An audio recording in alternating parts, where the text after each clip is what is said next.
My husband is gone for the weekend, so I am solo parenting.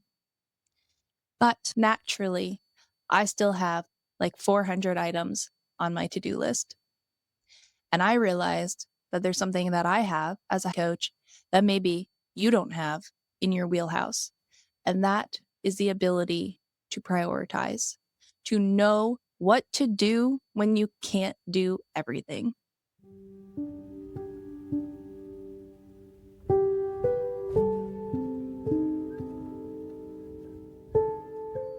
Hi, I'm Kay. Welcome in. I talk about intentional living on this channel and creating a life you don't have to recover from. In my other life, I'm a photographer.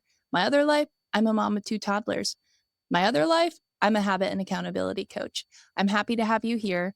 And today I just want to sit down and chat real quick about what to do when you can't do everything.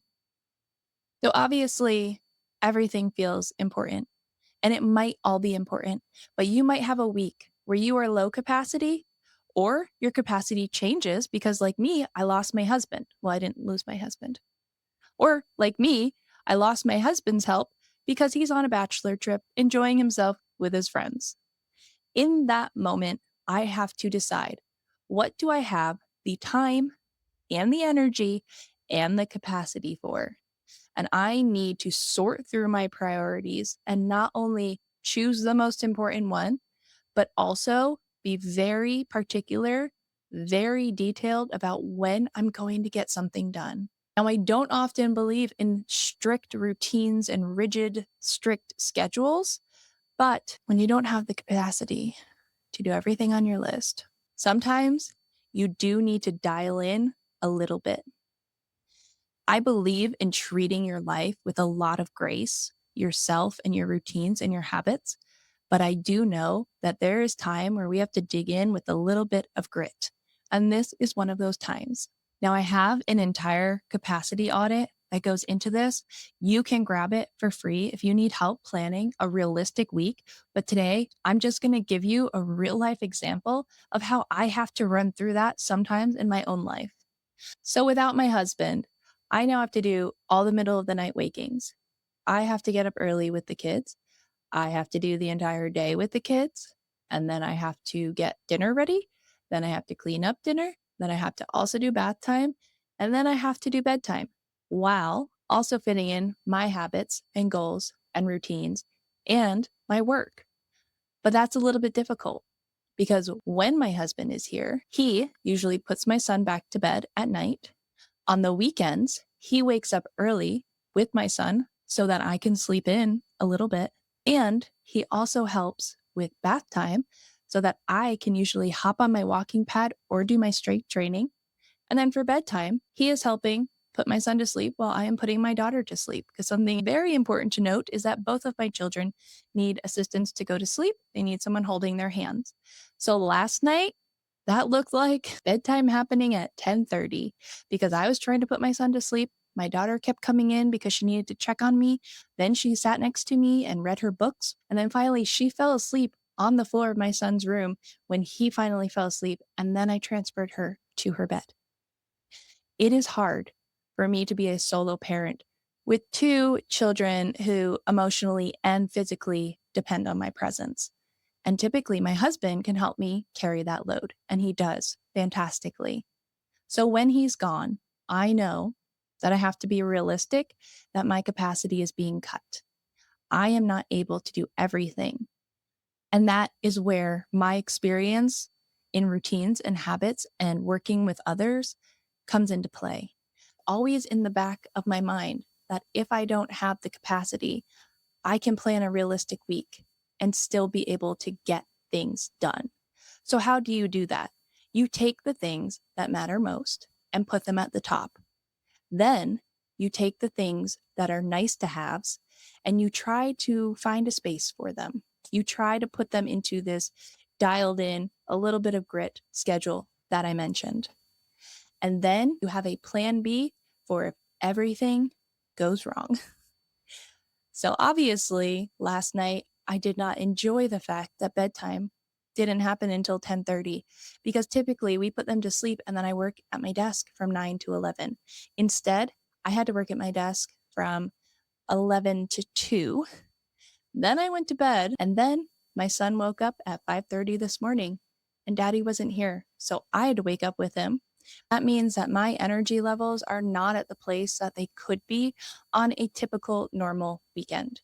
And that is why I have my plan B.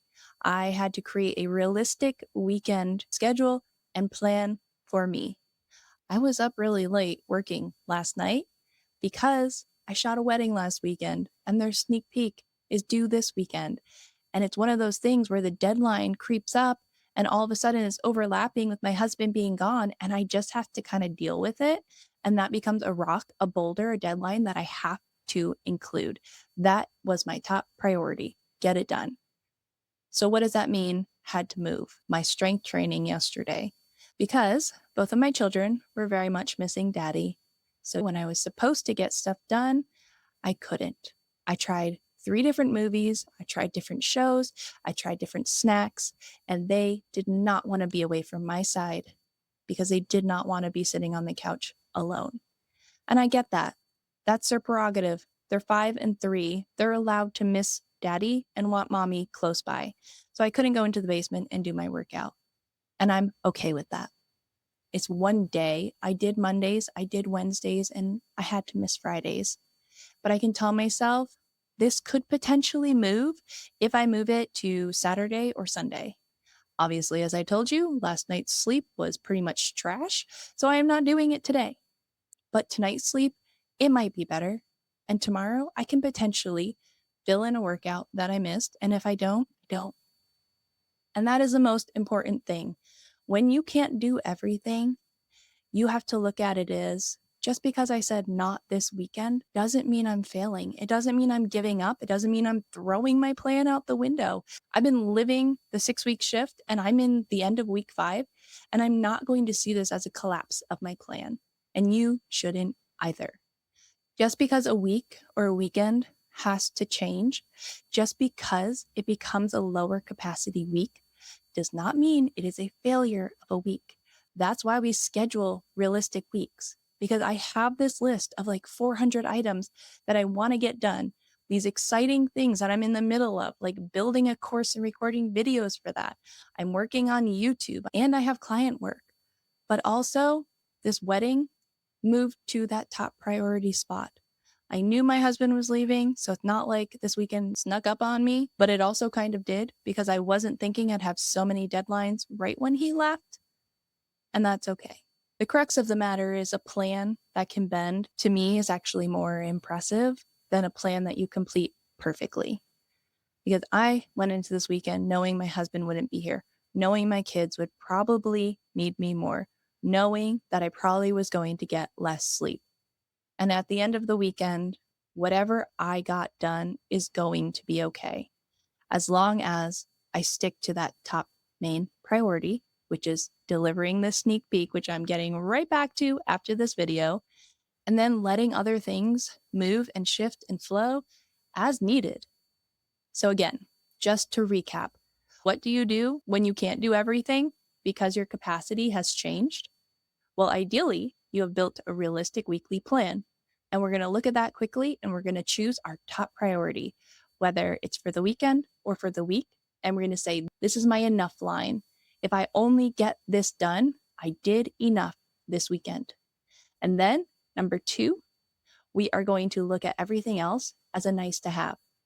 Yes, it would be nice to get on my walking pad every morning, but that might have to shift till evening.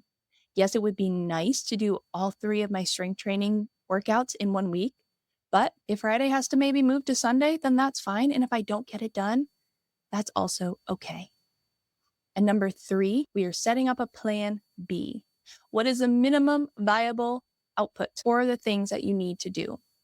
My children need to be safe, entertained, and fed. Obviously, I'm going to do those to the best of my mothering capabilities, but maybe it looks like dinner is chicken tenders or takeout. And that's okay, because if I'm at the end of my rope and haven't had a break all day, and if dinner is a time where I can put something in front of them that they will not fight me back on, then I'm going to do that. Same with screen time.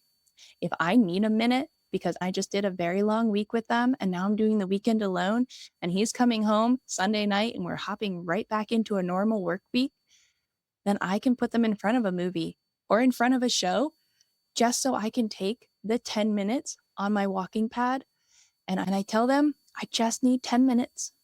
And lately, if you've been watching my Instagram stories where I've been sharing living the shift, you'll see that a lot of my walking has been with my son holding my hand recently. But because 10 minutes is my minimum viable output, I'm still getting my walking pad habit. I'm saying I want to get this done, but I have to do it in the smallest way possible, even if I'm holding my son's hand or just telling them every 2 minutes, Mommy's almost done. Mommy's almost done. I just need 10 minutes. So I'm going to use the TV. I'm going to use the chicken nuggets and I'm going to get things done that make me feel like my week was enough while also still making sure that my kiddos are taken care of to the best of my mothering abilities. Because at the end of the day, I think humans tend to struggle these days with this feeling of everything is urgent. Things move so fast, social media moves so fast, trends move so fast, and everything feels urgent because everyone can reach us at every moment. And it is up to us to slow down and be more intentional and decide what's actually urgent. My wedding deadline, urgent, because that isn't a contract. That is a hard deadline. My children being taken care of, urgent, because that is my job as their mother. But beyond that, I don't see the urgency in anything else. Yes, I want to achieve my habits and stick to my goals. But if one weekend is not impressive, if one weekend breaks a streak, I'm going to survive. It's going to be okay. If I don't film all the videos for my course today that I'm building, that's okay. I can work on it throughout the week when my husband is home, maybe ask him to take the dinner duties one night so that I can catch up on the work that I'm not doing this weekend. And that is the most important thing about capacity. You need to audit your actual capacity. Not only what can a time block on the calendar hold, but how much time is there? What is your energy? And what can you realistically get done?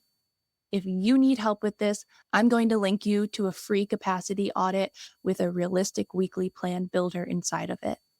I think it's going to be life-changing and helpful for you if you are someone whose attention is constantly pulled a million different directions and you always end your week thinking, I don't know what I got done and I'm not sure how to make it feel like I did enough.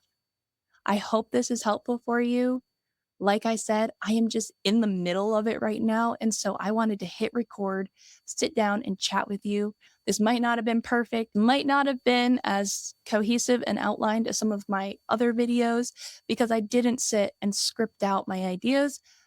I just wanted to honestly share with you something that is helping me right now from not spiraling during this weekend where I am solo parenting and have deadlines to hit and a lot of things to do. Just because you have a huge to-do list does not mean everything on it is urgent. And this is what you can do when you can't do everything. Thanks for being here, and I'll see you in the next one.